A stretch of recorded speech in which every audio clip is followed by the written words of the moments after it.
Take a look at the modern American road and you'll see a massive lie. We are surrounded by rolling skyscrapers that look like tanks but feel like Tupperware. Today, we're uncovering when Detroit lost the plot, and the real reason we traded one-ton sledgehammers for plastic toys. In the 1960s, a heavy-duty truck did not need a 6-foot-tall hood to prove its worth. It had an iron block and a frame that would outlast your mortgage. Now, trucks have doubled in size, but they have lost their soul. We're talking about workhorses that weigh 8,000 pounds, but struggle to carry a load of plywood without a sensor throwing a tantrum. But there is a dark secret behind the bloat. It was not just customer demand that made trucks this big. It was a calculated, high-stakes move by corporate bean counters to exploit a legal loophole that killed the small, honest American truck forever. Are you driving a machine built for work, or are you just trapped inside a $90,000 ego trip that was designed to fail? Roll up to a 1964 Power Wagon and you are staring at a machine built like a grappling hook. No chrome tricks, no plastic armor, just steel and substance. The hood does not tower over you like a fortress wall. It sits somewhere around your chest, even if you are not 6 feet tall. You could lean in with a socket wrench and see daylight on both sides of the block. That is how a truck looked when it was meant to be used, not just posed for a dealership photo. Now drag that old Dodge next to a modern, full-size pickup. The new truck looms 1 foot higher at the nose. Take a tape measure from the ground to the top of the hood. On the Power Wagon, you are lucky to hit 5 feet. The 2026 Parade Float, 7 feet, easy, and that is before you count the plastic cladding. Park them side by side, and the old truck looks like it has been shrunk in the wash, but the only thing that is small is the nonsense. The silhouette says it all. The classic truck is tight, square, and honest. The new one is bloated, all swollen fenders and fake muscle. It is a costume party where everyone's dressed as a bulldozer, but nobody is moving dirt. Back in the day, you did not need a ruler to prove a point, but let's use one anyway. The old Dodge's hood sits well below the 6-foot mark. You could check the oil without climbing a step ladder. Try that with a modern Super Duty and you will need a milk crate just to reach the dipstick. The Power Wagon's cab is narrow, the bed is deep, and the frame rails are thick enough to laugh off a sledgehammer. Every inch of steel had a purpose. There is no wasted space, no decorative bulges, no plastic for the sake of plastic. It was not about looking tough, it was about being tough. The old trucks were built for a world where you measured a machine's worth by how many winters it survived, not how many LED strips it could flash at a stoplight. You could fit a Power Wagon in a standard garage, close the door, and still have room for a workbench. Today's trucks barely squeeze through the entrance, but they sure fill up a driveway with ergo. Stand back and look at the two shapes. One is a tool, the other is a billboard. That is not nostalgia talking, that is the ruler, the magnet, and the scars on your knuckles. The difference is not subtle, it is right there in the metal. Pop the hood on a Travelette or a W300 and you do not find a plastic shroud or a jungle of wires. What you get is a cathedral of iron and common sense. The frame rails run thick and straight, none of that hydro-formed origami nonsense. On the W300, you are staring at a ladder frame with steel so dense it laughs at a sledgehammer. The main rails measure over a 1/4 inch thick, cold rolled and boxed in where it counts. You can see the welds, feel the heft.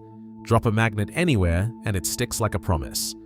This is not show steel, this is the real thing, built to haul, not just to pose in a suburban driveway. Crawl underneath and you will meet an I-beam axle, not some spindly wishbone. The Dana 60 up front is a 3-inch steel bar, forged to take a pounding. Kingpins, not ball joints. You can rebuild the whole front end with a hammer, a punch, and a set of wrenches. No sensors, no warning lights, no special tools. The axle is rated for 7,000 to 8,000 pounds, back when numbers meant something and were not just marketing fluff. Now let us talk about service. Have you ever pulled ahead on a 318 V8 from 1968? Here is how it goes. Drain the coolant, remove the intake and exhaust manifolds, 10, maybe 12 bolts if you are unlucky.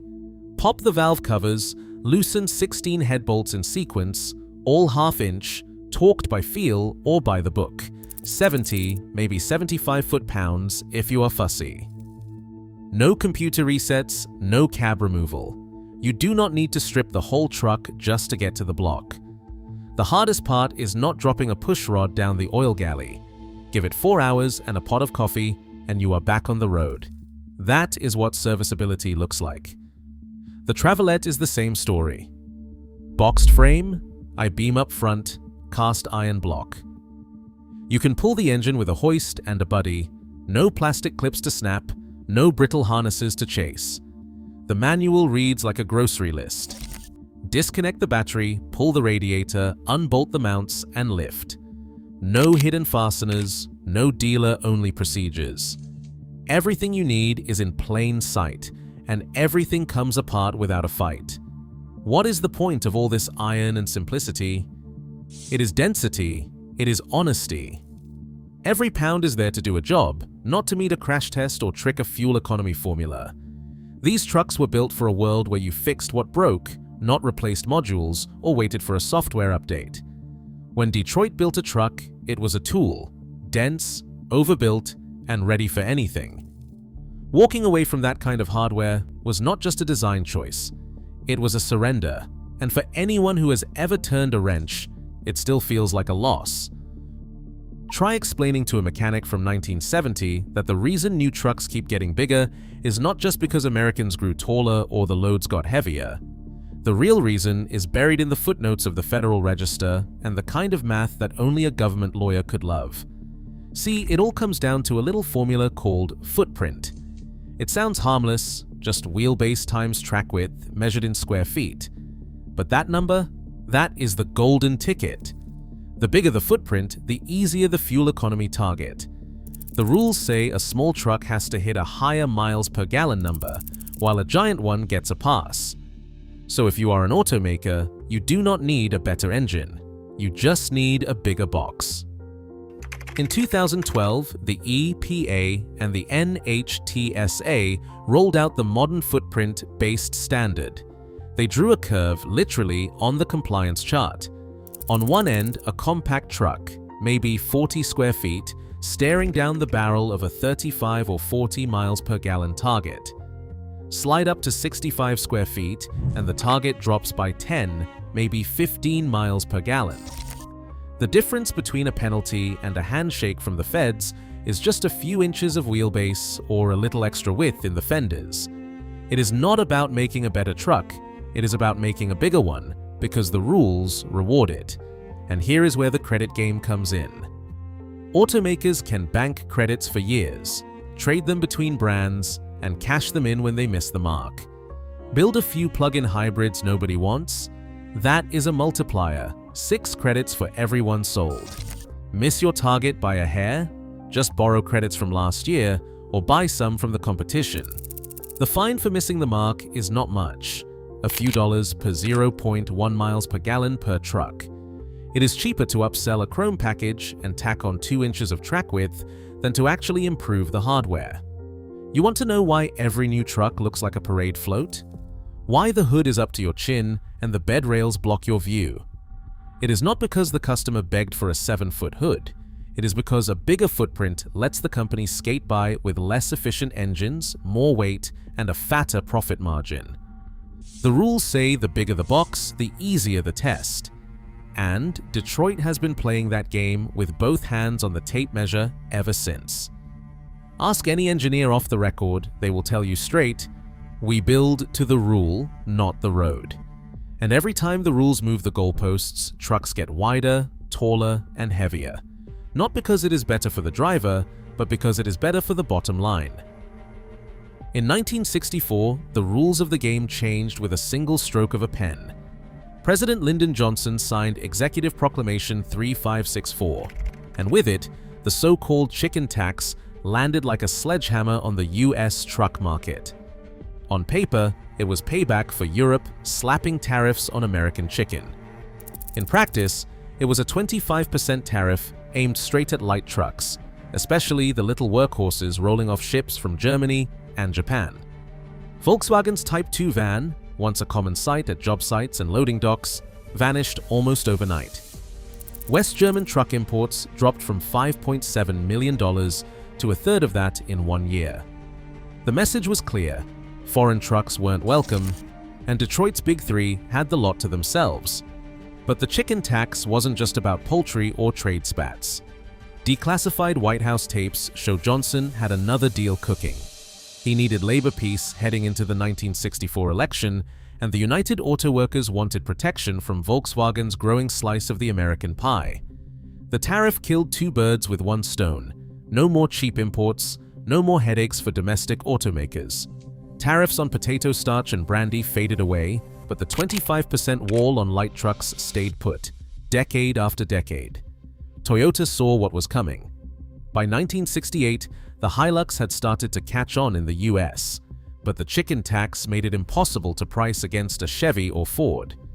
The company's answer was simple: build trucks in America. That's why, years later, Toyota's plants in Texas and Mississippi crank out Tacomas and Tundras by the trainload. They didn't out-engineer the tariff, they outmaneuvered it by becoming local. The result? Imports dried up, and the US truck market became a closed shop. Ford, General Motors, and Chrysler could crank out whatever size or shape they wanted without worrying about a Hilux or a transporter undercutting them. The numbers speak for themselves. Domestic brands went from fighting for share to owning it, with foreign competition boxed out for half a century. Even when trade deals threatened to end the tariff, lobbyists made sure it stuck around. Today, that same chicken tax is still on the books, quietly shaping what sits in American driveways. Strip away the policy talk, and what's left is simple: a market walled off from competition, where the only trucks you could buy were the ones Detroit wanted to sell. That's not free enterprise, it's a rigged game, and it's been stacked the same way for 60 years. Open up a 2026 Super Duty and you are staring at the fallout of policy and profit colliding. What used to be a truck is now a maze of plastic covers, sensors, and wires that snake through every inch. The days of grabbing a socket and pulling a cylinder head are gone. Now the service manual spells it out: cab off. That means unbolting 8 mounts, unplugging 20 sensors, each one ready to throw a code if you look at it wrong, disconnecting the steering, draining the HVAC system, and hoping you do not snap a plastic clip that costs more than a week's groceries. The job eats up 15, sometimes 20 hours just to reach the block. Back in 1968, a head job on a W300 was a morning's work. Drain the coolant, pop the covers, loosen 16 bolts, and you are in. Now, the dealership flat rate for a modern diesel head is over 18 hours, and that is if you do not hit a stripped sensor or a module that needs reprogramming. The cab lifts off with a hoist, leaving you in a tangle of exposed wiring, praying the service manager does not call about a missing calibration file. One wrong move and the dash lights up with every warning you can imagine. Then there are the payload sensors. These trucks run an onboard system tied to the ECU. Load 2 pallets and the dash screams you have hit the 1,800-pound cutoff. Never mind the sticker claims double. The computer cuts power, locks out trailer features, and sometimes even derates the engine. It is not about the metal anymore. It is about warranty claims, spec sheets, and legal shields. Used to be, you loaded until the springs sagged. Now, the truck decides when you are done. Body panels. Forget steel. Magnets won't stick to half the exterior. Plastic fenders, aluminum hoods, composite beds.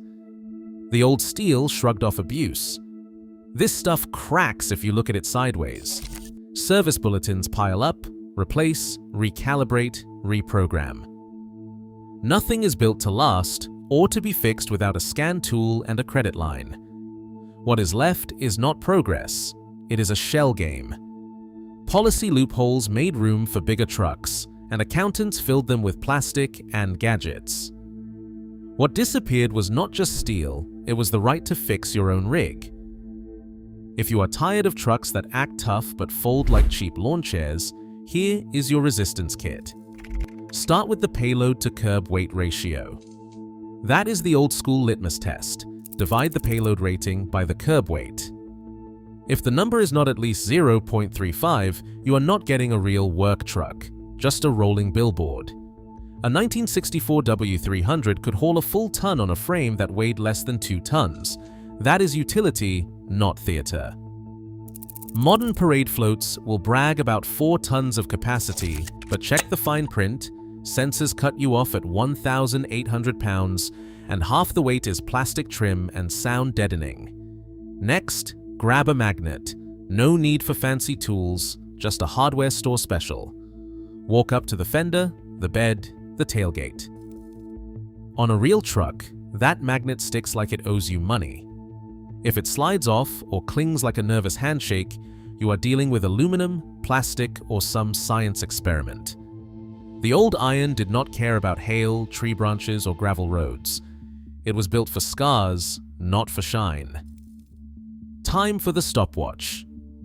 Ask any restoration mechanic, how long does it take to pull a cylinder head on a classic? Under an hour if you know your way around a wrench. The shop manual reads like a grocery list. No special tools, no computer resets, no cab-off circus. Compare that to a modern diesel, where the clock ticks past 15 hours before you even see the block.